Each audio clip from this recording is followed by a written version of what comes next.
Hi everyone, welcome. I'm Yumi Sera, an organizational consultant and flow state researcher. This channel, Consulting from Heart, shares real stories and moments that explore how transformation happens, not from logic alone, but from the human heart. I believe the work of a consultant is an art in action, standing in the middle of paradoxes and dilemmas no one dares to address, with love and humor. If that resonates with you, you're in the right place. Today's episode reveals the same trick I witnessed in the last episode, Red Stripes, this time at an organizational level.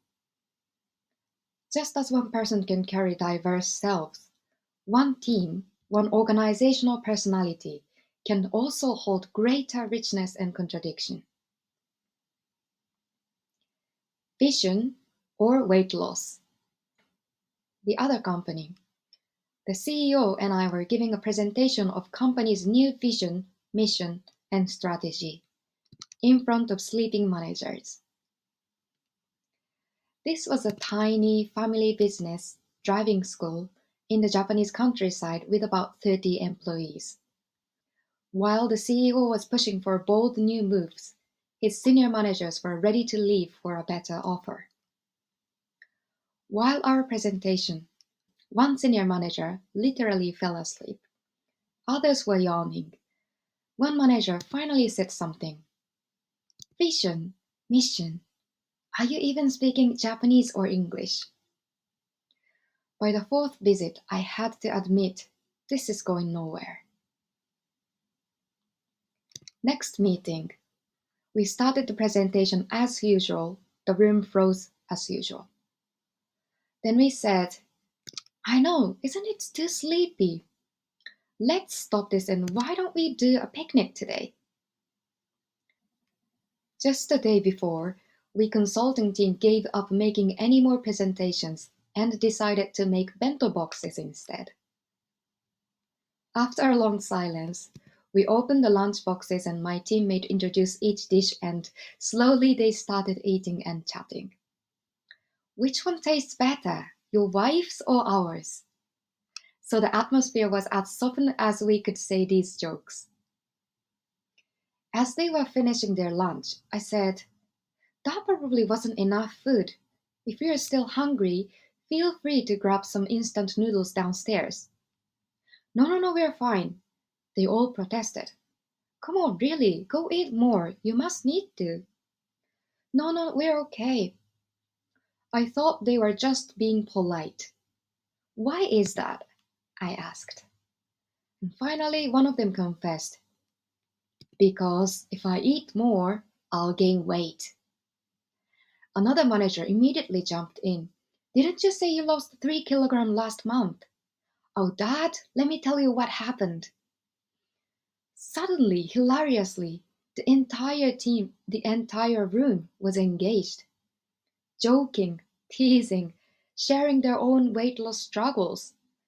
The conversation had warmth, genuine curiosity, real connection. And right there I realized, okay, vision mission talk can only brought out these sleeping bunnies. But this topic of weight loss can unlock this vibrant teamwork. So I rushed down the stairs, burst into the CEO's office, and the first thing out of my mouth was, next month, we should do a company-wide weight loss challenge. Please wait for the complex strategy thing. But why don't we first fully support as a company their purest wish? So we did. The CEO sponsored a free smoothie bar at the entrance just for this competition. And it became the most energizing thing to happen at the company. Some employees got competitive, some cheated, some just gossiped about who was secretly dieting. Those characters and temperatures, the parts they never showed at work, were more and more alive in the middle of the office.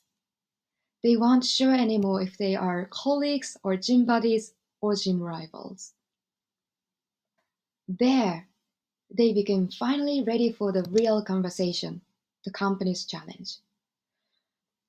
Long story short, 2 years later, they had launched a new business And instead of losing people to driving school next door, they acquired it. And I'll never forget, exactly 2 years after the very first sleeping meeting, we held another all hands meeting, same day, same company. But this time it was the managers standing in front of everyone and told, "This year, our department's vision and missions are." And you imagine, I couldn't help raising my hand and asked, "Excuse me, are you even speaking Japanese or English?" So the transformation happens when the diversity in the person or an organization finally be unlocked from the compartments it's been trapped in. And this is the part I always felt was almost ridiculous, because this is something so far from McKinsey's Too Clever report, or the consulting problem solving frameworks, or the CEO's vision mission presentation.